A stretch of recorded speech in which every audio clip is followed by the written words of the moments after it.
Hello and welcome, everyone. We'll begin momentarily.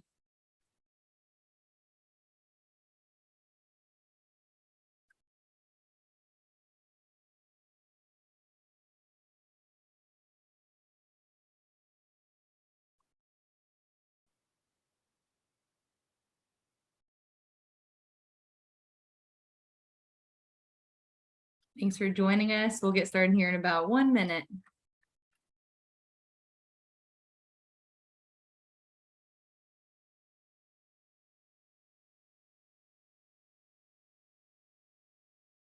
We'll give it about 30 more seconds and we'll get started here.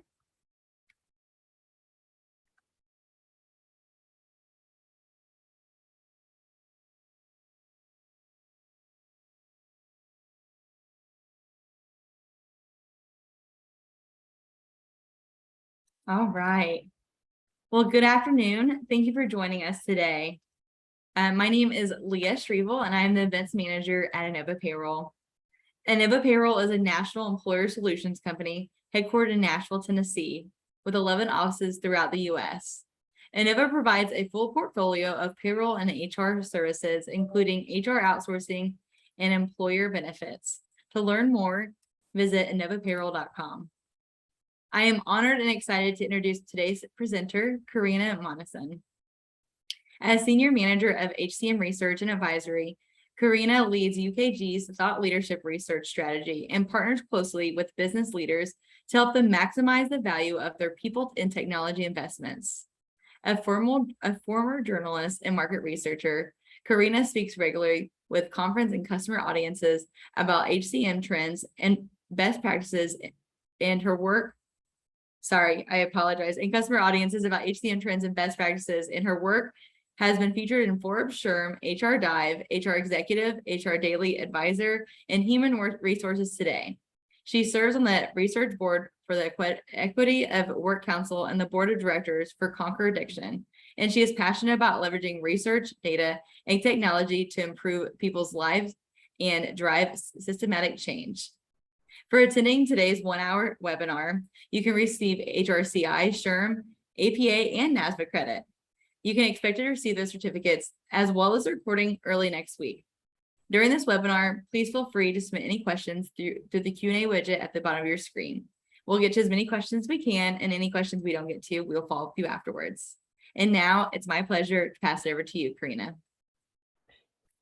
Thank you so much, Leah. Every time I hear someone else giving kind of my bio, I think to myself, I really need to cut that down. It works well in a written format, but when someone's trying to say it, it definitely doesn't flow off the tongue very easily. So I'm sorry about that, Leah. Oh no, it's great to hear all that you have to offer. I love it.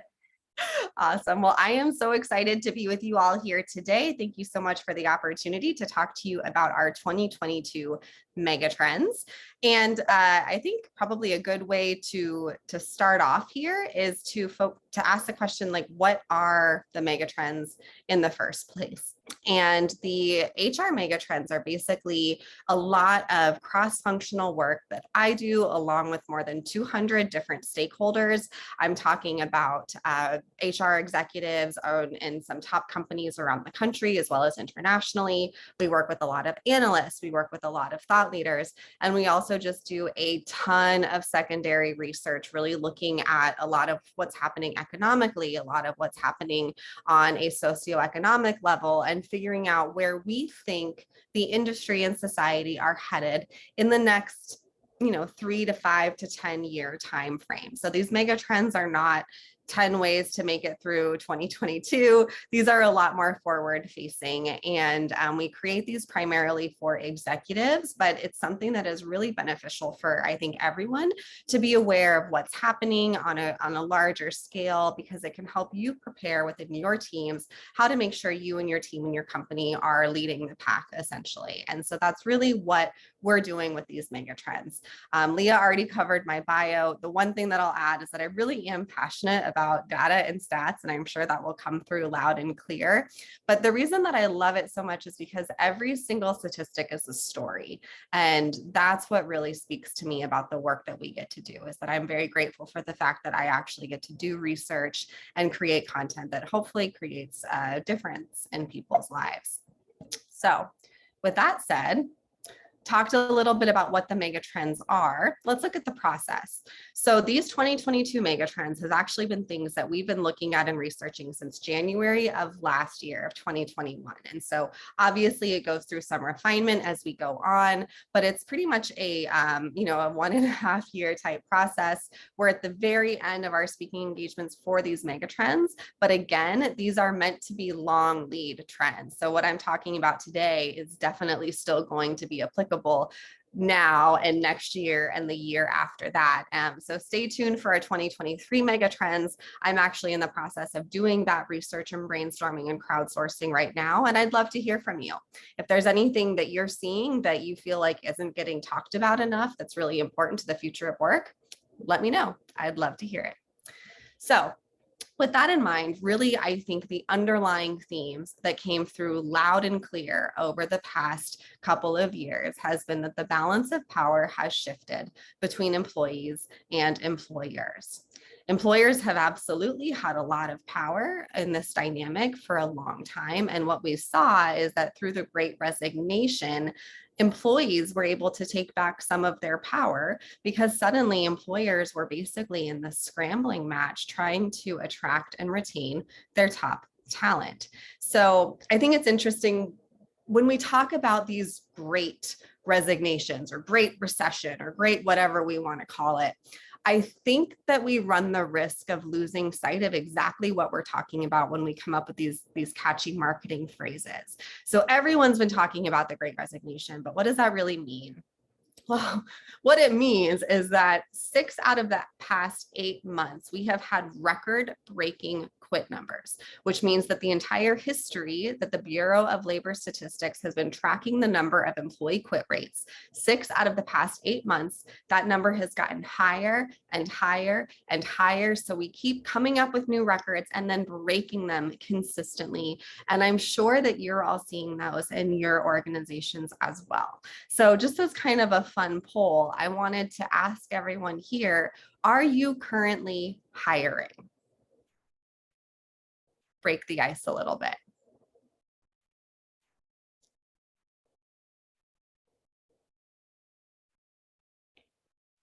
All right, so while those answers are coming through, just to talk about this a little bit more, not only have we seen these record-breaking numbers of employee quits, but we also see that even when people have already changed their jobs, many of them are thinking about leaving the jobs that they just left for. And so we've seen a lot of boomerang employees. We've seen a lot of people that have started new jobs 3, even 4 times.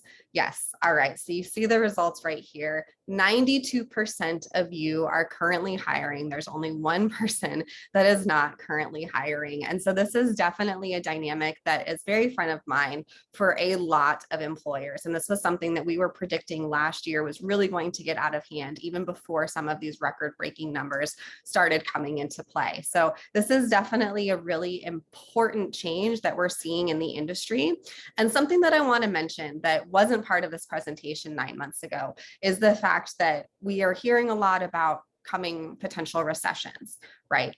And 100%, the economy plays a very large role in this employee-employer dynamic. And so we're already starting to see some conversations about maybe bringing people back to the office. I see a lot of CEOs that we're talking to are feeling like they're going to get some of this power dynamic back should the economic situation change. And suddenly we're not in such a talent shortage and employees are kind of scrambling to hold on to their jobs and for stability instead of seeing all of these beautiful, amazing, record-breaking salaries being offered for people in these roles that we hadn't seen before. So my thought, my historical prediction based on that is that in the next couple of years, should we enter an economic recession or correction, most likely there will be a return into some of the previous things that we saw, and there will be this boomerang back to power being in the employer's ball court, essentially.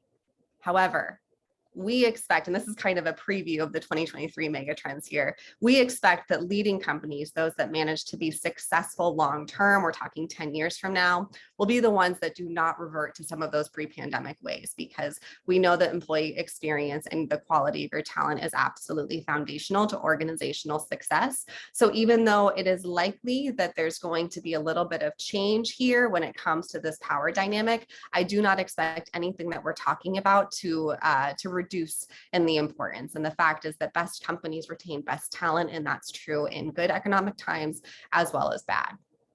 We're also starting to see that the pandemic really forced employees to not only reevaluate the role that they wanted work to have in their lives, but also to take a much harsher view on their employers.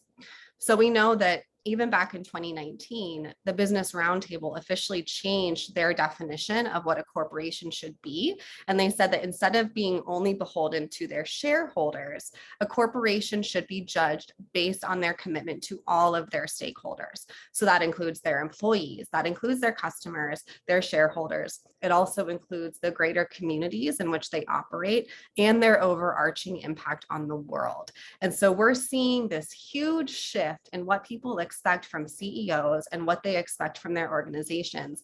And we're seeing that reflected in the fact that we had more strikes and walkouts and leaked employee letters and outrage and unionization over the past 2 years than we have ever seen in the history before, because people are demanding a lot more of their leaders and they're demanding a lot more of their organizations. So we know that there is this shifting dynamic.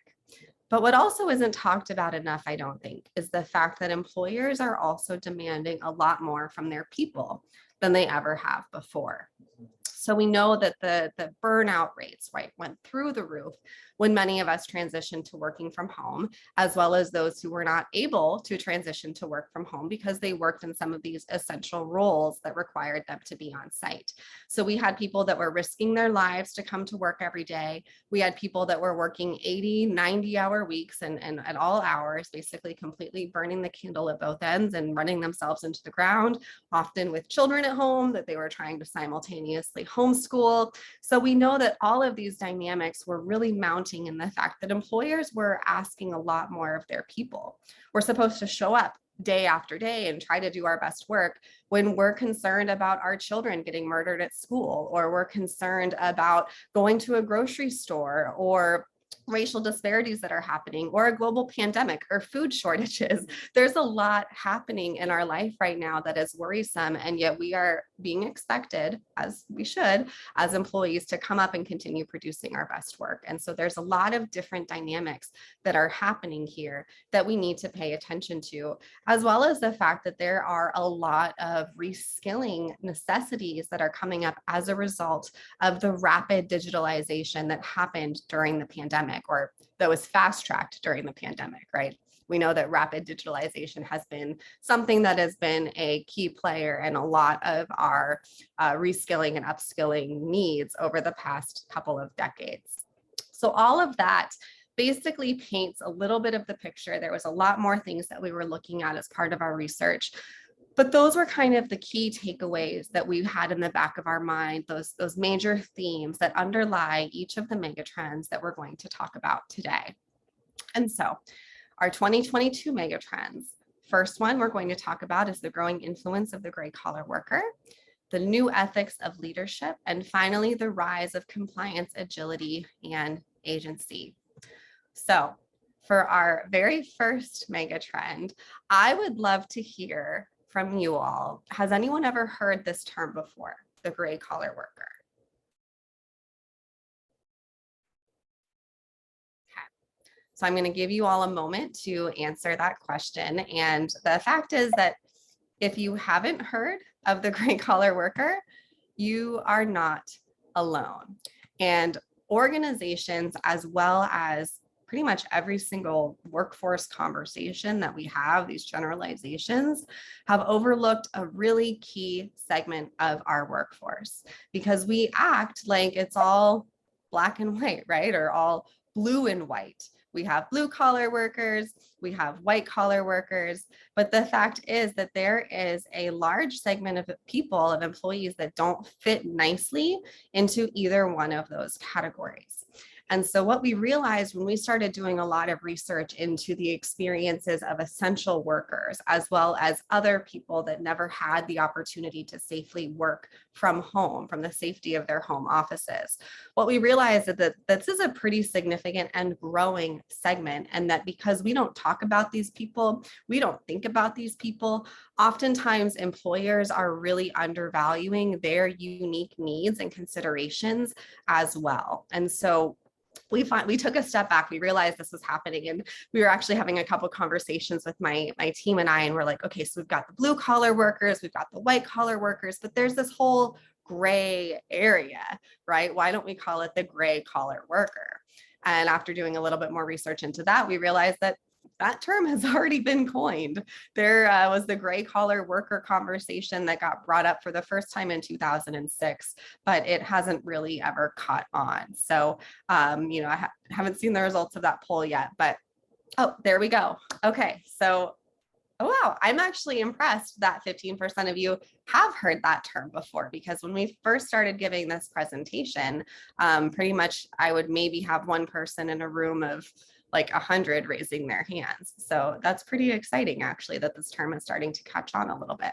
But still, as you can see, the majority of people are not aware of this term. But what is interesting about this section of the workforce is, like I said, they're growing. And so what defines a gray collar worker? Typically, and there's a lot of nuances here, because this is a term that isn't used very widely. You can't go onto the BLS and segment by blue, white, and gray. We ended up having to do a lot of this work manually by looking at these different large populations of roles and figuring out which we thought they fell into. And basically, the gray collar worker are highly skilled individuals. These are very technical roles most of the time. There's a high level of digitalization, but they also have this in-person element that requires them to be on site.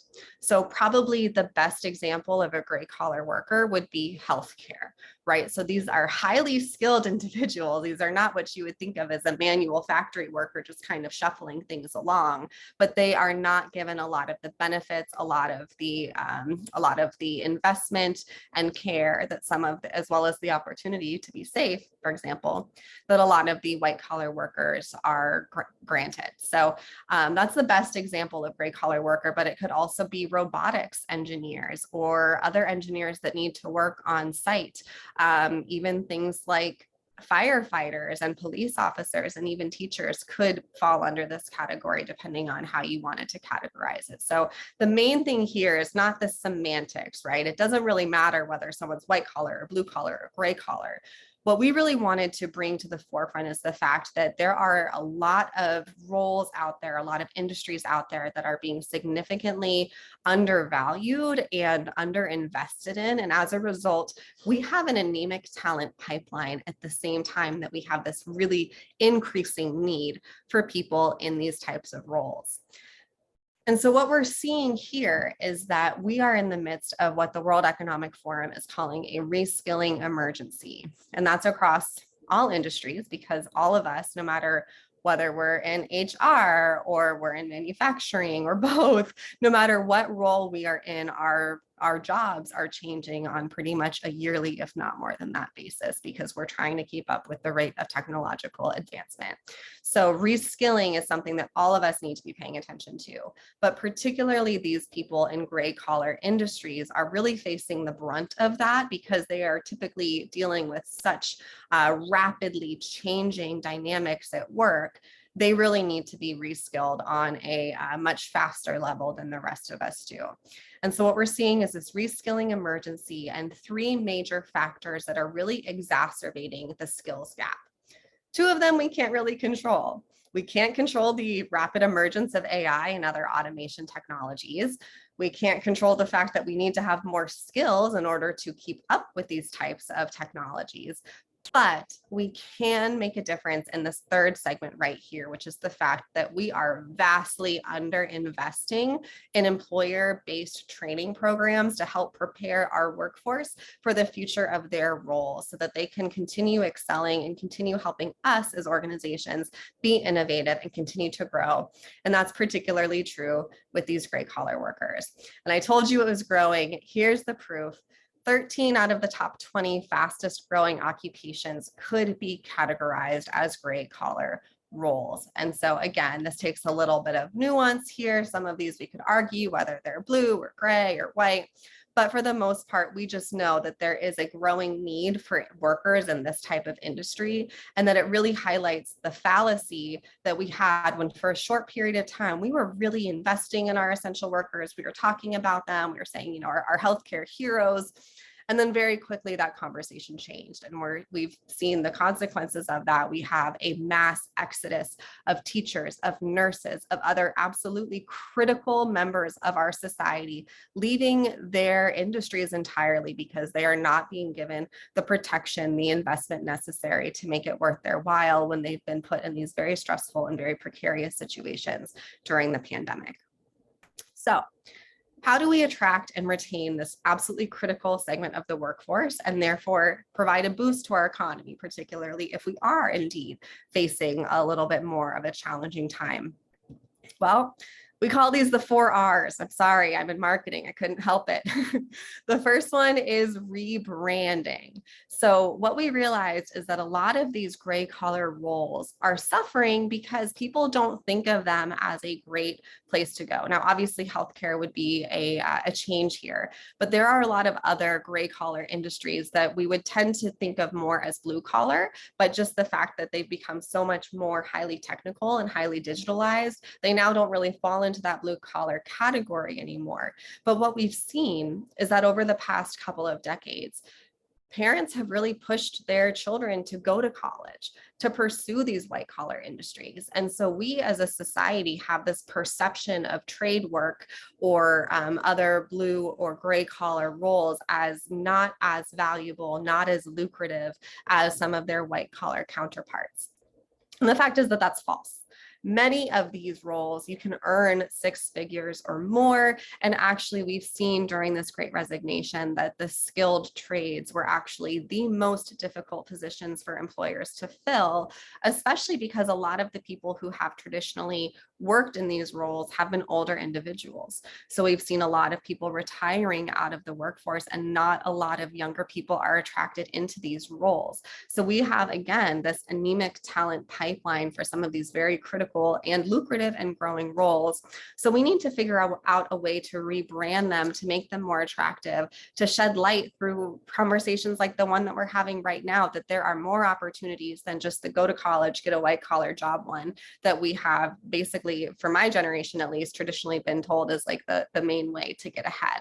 So rebranding and also meeting your people where they are. So if you're trying to recruit younger workers, you should probably make sure that your recruiting tool offers an opportunity to meet these people on social media, or to basically make it so that they can apply in a very easy way on their cell phone, things like that. Excuse me for 1 second. Had like a bit of smoothie and it's tickling my throat.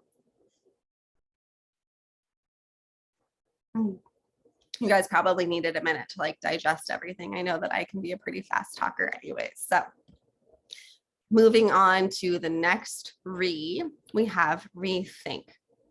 So just like I was talking about with this whole perception that we need to go to college and get a white collar job, the fact is that even within white collar jobs, we're seeing this type of pushback on the fact that maybe we don't need college degrees in order to recruit the best people for these jobs. And that's especially true in gray collar industries.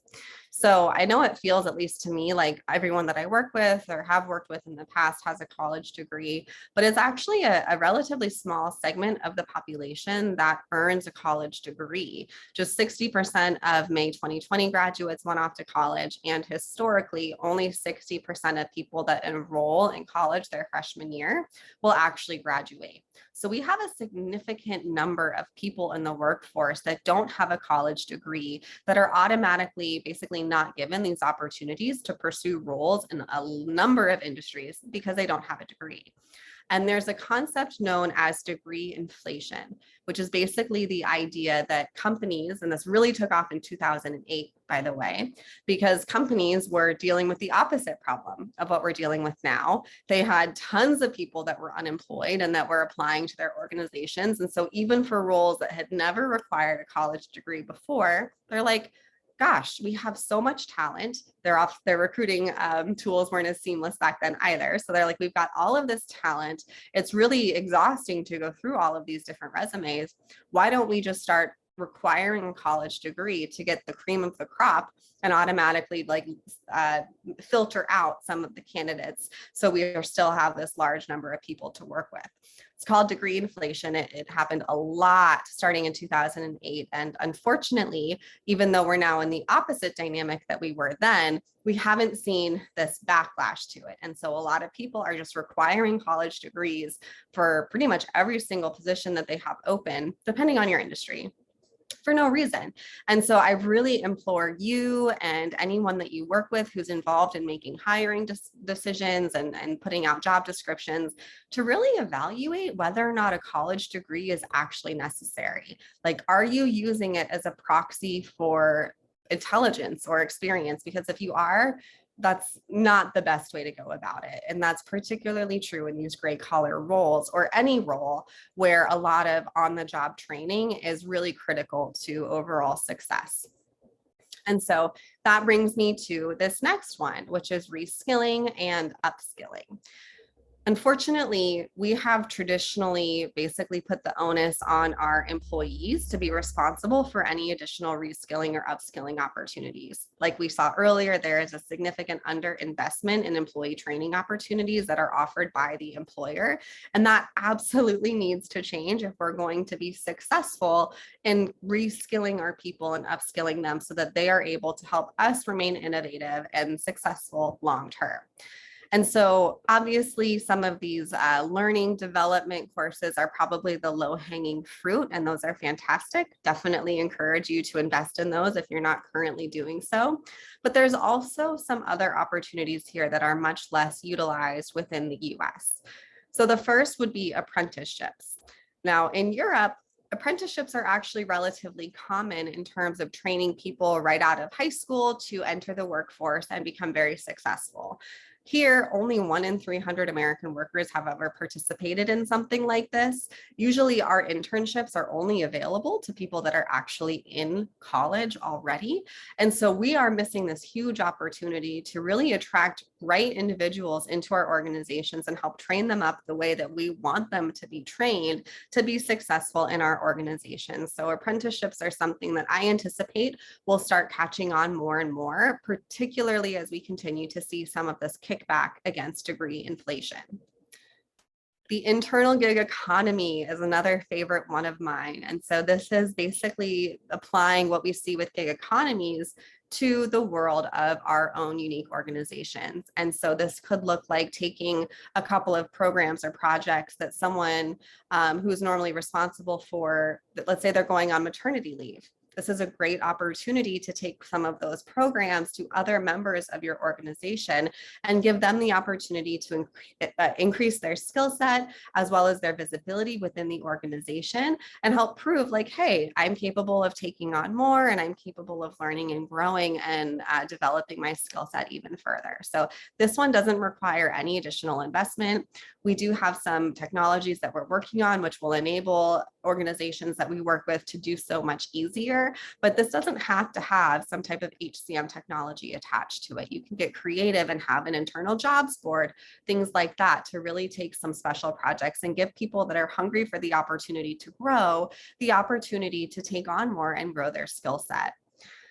And finally, the last one that I wanted to talk about was entrepreneurship. And so this is basically the concept of very similar to Google's 20% time that they did for a long time, where basically they gave their developers 1 day a week, 20% of their time, to not focus on any of their goals set by their supervisors or the company. It was basically a passion project, 20% time, where they were encouraged to follow their passion projects and to come up with some innovative, creative ideas that sparked things like Gmail and many other of their most lucrative projects long term. And so it's basically this opportunity to have employees follow some of their passions, to feel the freedom to get creative and get innovative, and then hopefully have some financial benefits if they are ultimately able to create some type of solution or to create some type of even partner company that could help out the parent company in some way.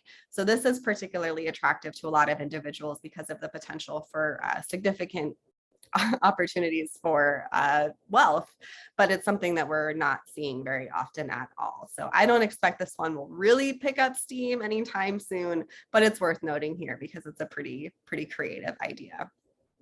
Okay, so the final one that we want to talk about when we're talking about this gray collar worker, which, as I said earlier, actually applies to all workers also, is retention. We need to retain our people. And really, this comes down to investing in them and to keeping in mind what they want, what they need, and what they're asking for. Probably the best way to do this would be to listen to your people, to ask them what they want, whether you're using survey tools or comprehensive one-on-ones, just making sure that you're building relationships with your people and that you're aware of what they're asking for and that you're giving them what they want whenever possible. So I didn't include this slide here today, but I have done quite a bit of research on why people are leaving their organizations as part of the Great Resignation. I mean, there's been tons of studies around this, and they all pretty much say the same thing. They're leaving for work-life balance. They're leaving for better compensation and benefits, better career opportunities. They want to work for an ethical employer, which we'll get to in just a minute. And they also are looking for a company that, that their values align with, and that especially DEI and B is a pretty big one here, particularly for some of our millennials and Gen Z employees. So all 5 of those I don't think are really groundbreaking. None of those are shocking in the sense that you'd say, oh my gosh, I wouldn't have expected that.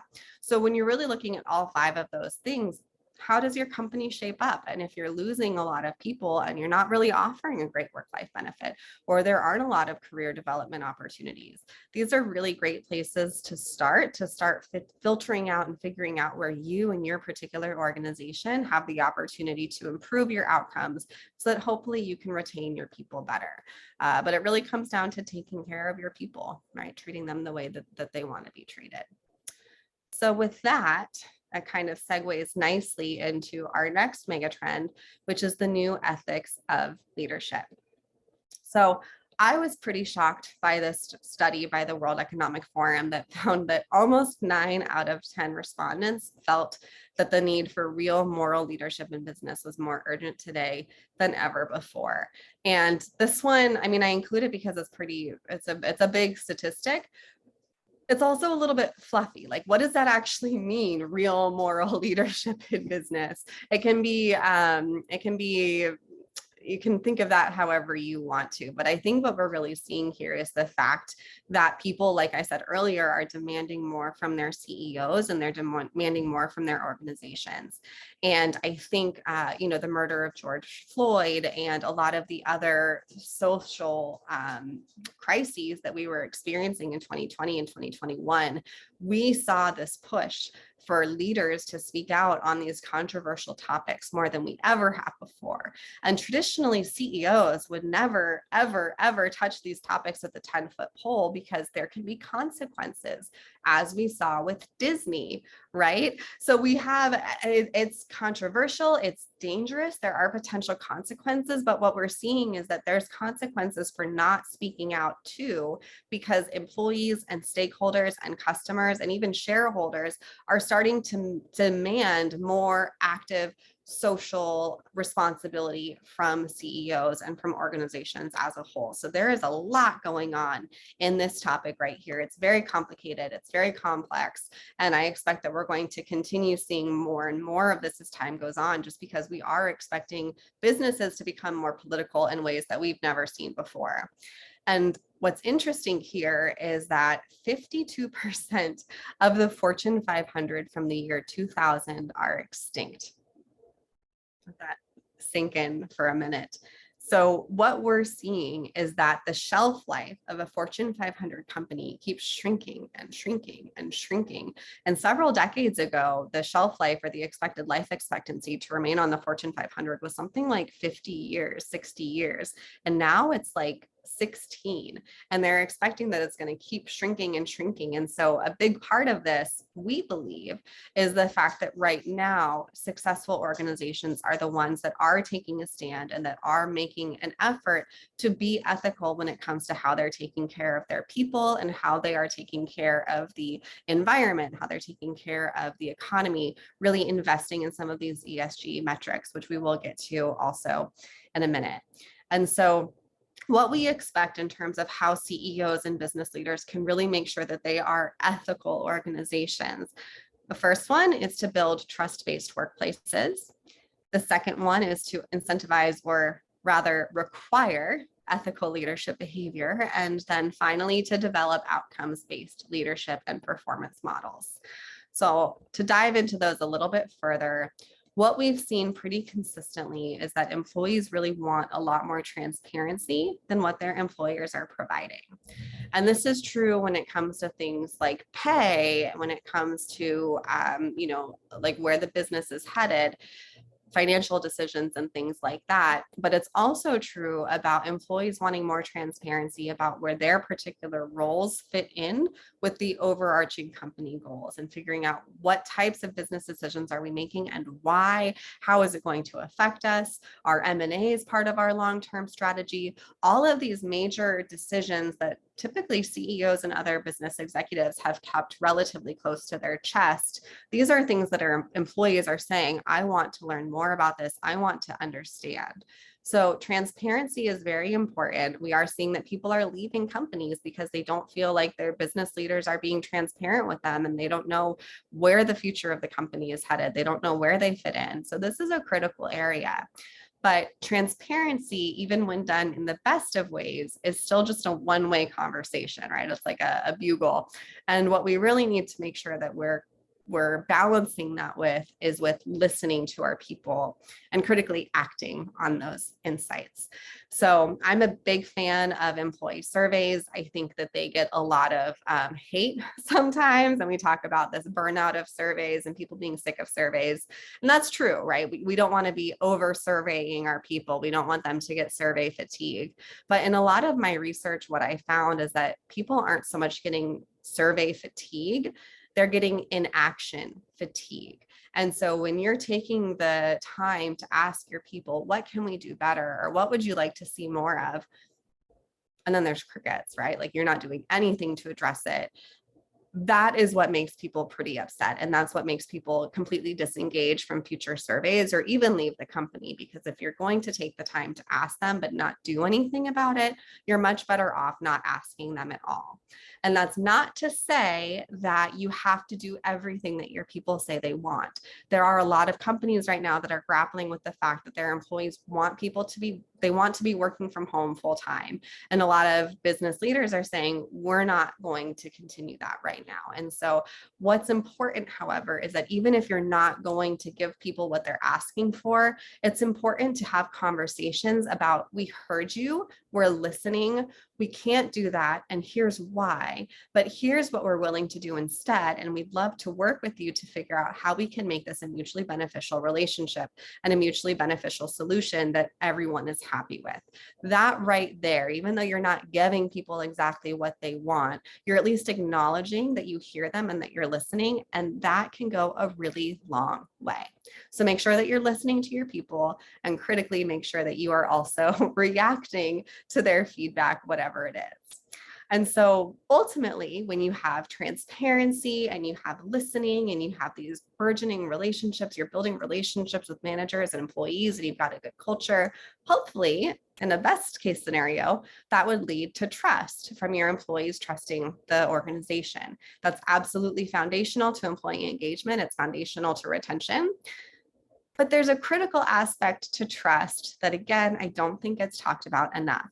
And that is the fact that it is also so important for employers and managers to trust their people. And this is something that unfortunately we're not seeing as much of. 55% of leaders think that it's easier to trust employees that they can physically see. This data was taken from the second half of 2021. And this is despite the fact that the vast majority of organizations saw increased productivity and increased performance during the pandemic when their entire employee base was forced to work remotely. So even though we have all of this data showing that people are absolutely capable of performing even better when they're home, leaders don't trust that. They don't trust that at all. And they want people back in the office for many reasons. That is the reason why people want back in the office. But it's true in a lot of other areas as well. And so we have this relatively large, more than half of leaders who don't trust their people. And unfortunately, that has given rise to a significant increase in employee surveillance. It doubled from 2020 to 2021. So more than 60% of people used it towards the latter half of 2021. I haven't found any more recent research, but I'm sure it's even higher than that. And so with that, I wanted to take a minute and do another poll here and see how many of you increased your employee surveillance during the course of the pandemic, whether that was increasing the scope of what your employee surveillance tools can do, or whether that was, just having more of it, buying more of it, investing in it more.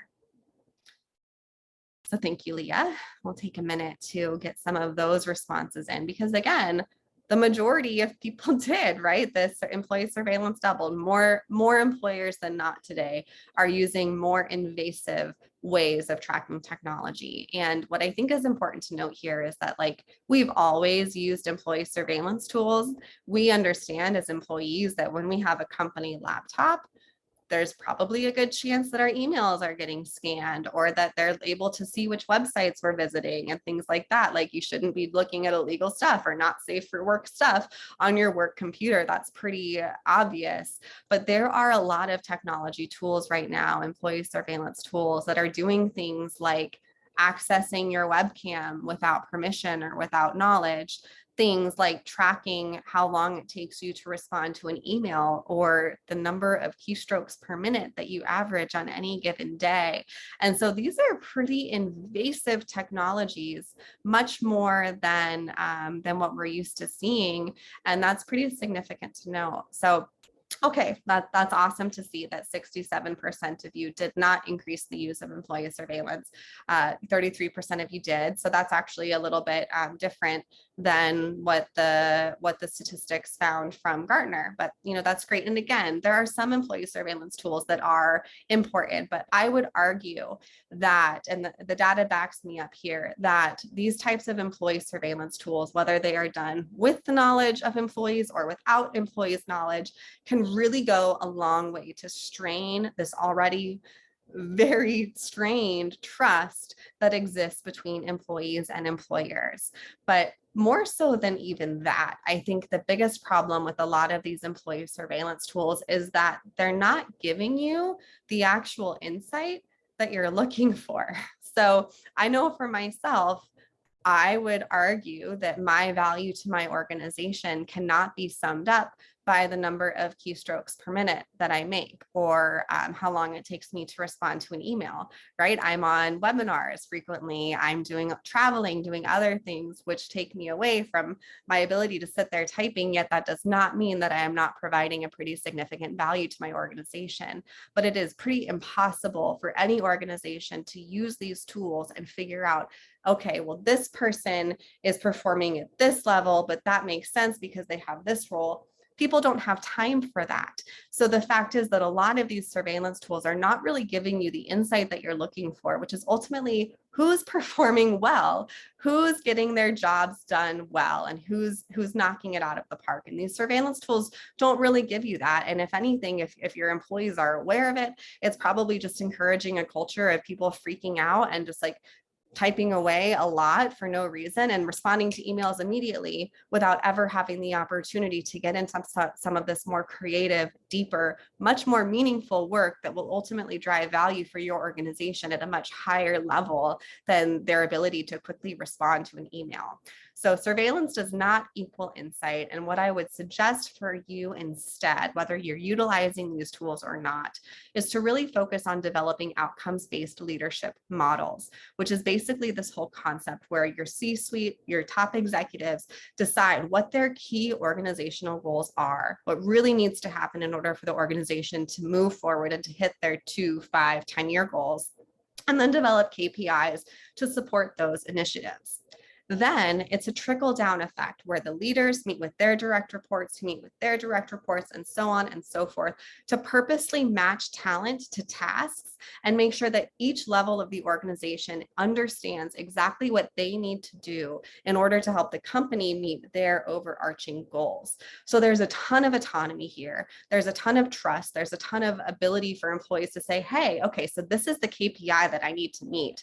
Maybe we should try to meet it this way, and we try that out, and we're tracking our outcomes, right? So we know what was successful, what wasn't successful. It's basically another take on, this top-down approach, but also utilizing a lot of SMART goals.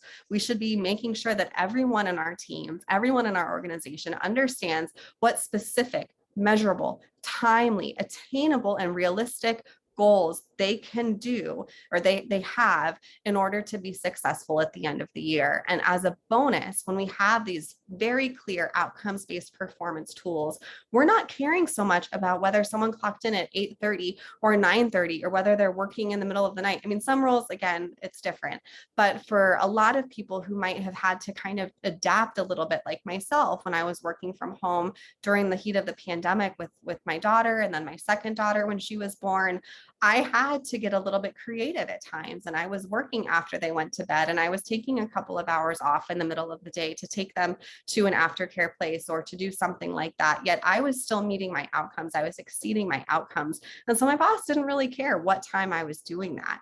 And it was also very clear to compare me and my outcomes to some of my colleagues, to some of my peers, which made the performance review process pretty seamless at the end of the year. So there are a lot of benefits to this outcomes-based leadership model, not the least of which are that they can tend to really strengthen relationships between employees and their employers. They provide a ton of ownership and a ton of autonomy, which we know is key to engagement. And they also help organizations meet their goals faster because their priorities are very clear and there's very obvious ways to track them that go a lot deeper than their keystrokes per minute.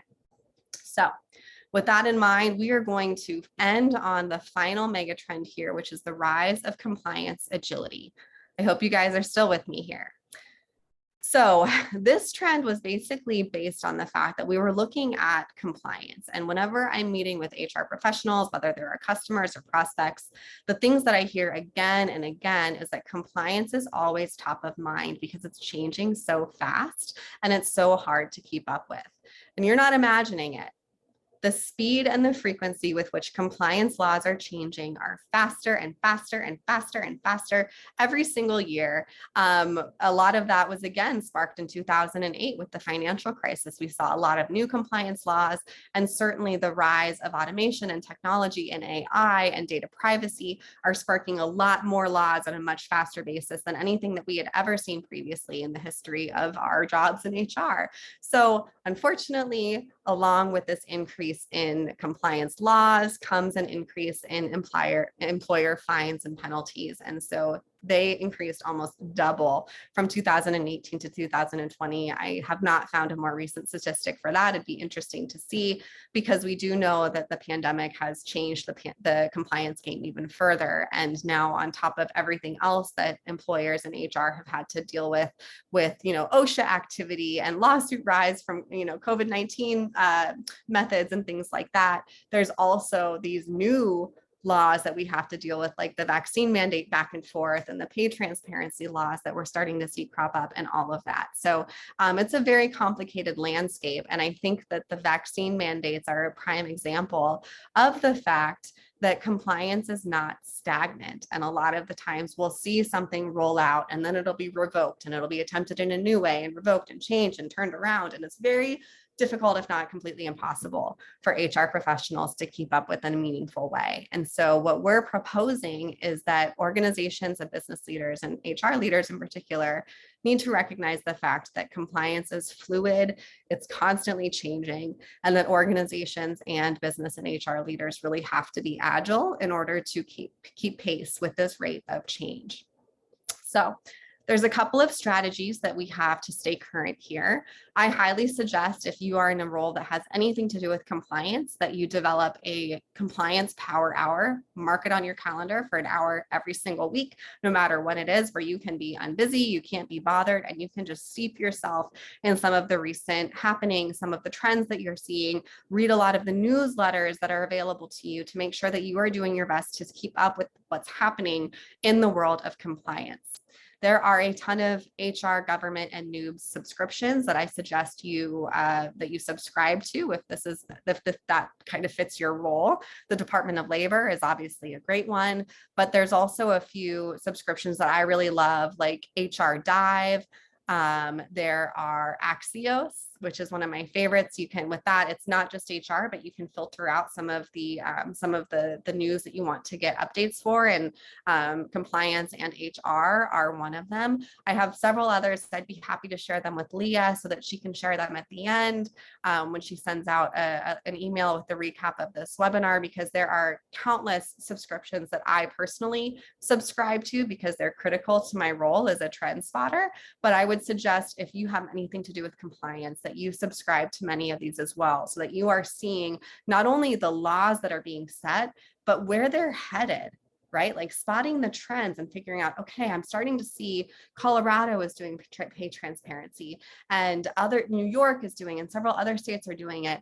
Is it possible that this is going to be something that is going to impact my organization soon if it isn't already? And how can I prepare for it? Or, oh my gosh, look at all of these people that are doing a 4-day work week. That's outrageous, said me a year and a half ago. And now it is rapidly becoming something that we are seeing these huge, massive pilots on all around the world, including places like Japan and Germany, where I never would have thought they would have caught on, and they've been massively successful. So these are all things that you would not be really aware of, or you wouldn't understand the scope of how fast or how significantly things are changing if you're not paying attention. And if you can be that person in your organization to bring to your leaders, hey, this is a trend that I'm seeing that I think we should be paying attention to, that immediately makes you significantly more valuable. Anyone can be a trend spotter, okay? I just happen to make a career out of it. Also highly suggest you join regulatory forums. At UKG, we offer this for all of our customers. There are others that are out there that are just crowdsourced. Definitely look into that. And then certainly always partner with legal counsel. I am not legal counsel. Do not take anything that I've said today as legal advice, except for that to obtain legal counsel. That's obviously absolutely critical to compliance longevity. But we also want to make sure that we're thinking beyond just the regulations that we have.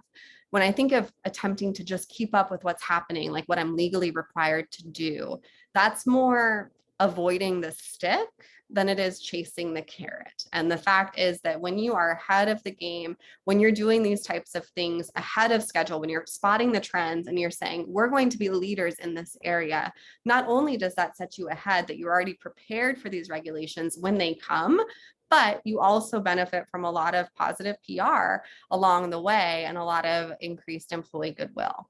So a great example of that would be with ESG. So, certainly I would say that probably most of you have heard of this term ESG, but it stands for environmental, social, and corporate governance metrics.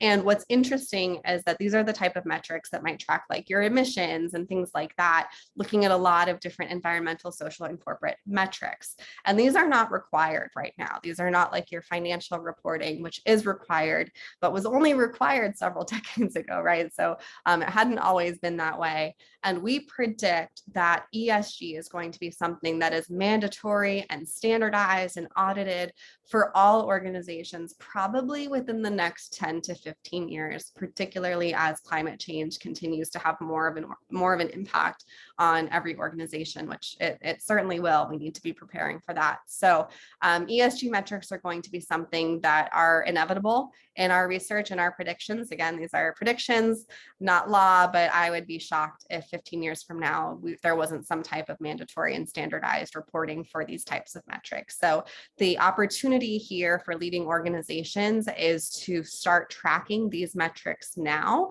so that you have an understanding, you've got a baseline understanding of where you're at, and then you can ultimately improve those by the time you're required to do so.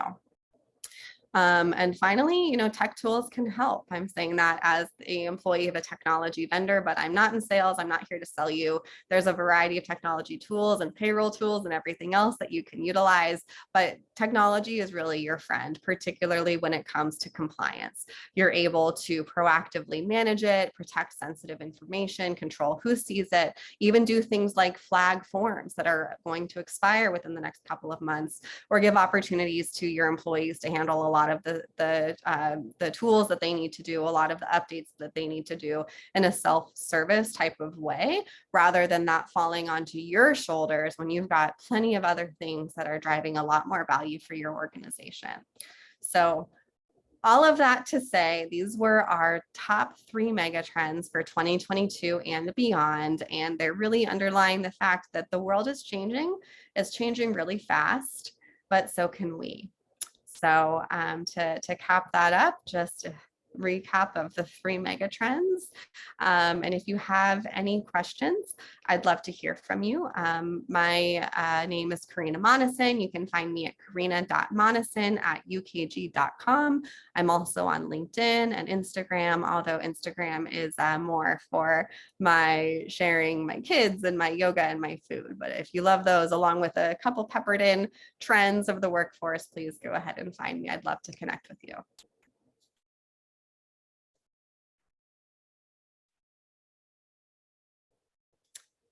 And with that, Leah, I can't see any Q&A for some reason. So if we had any questions, would you mind? Does anybody have any questions?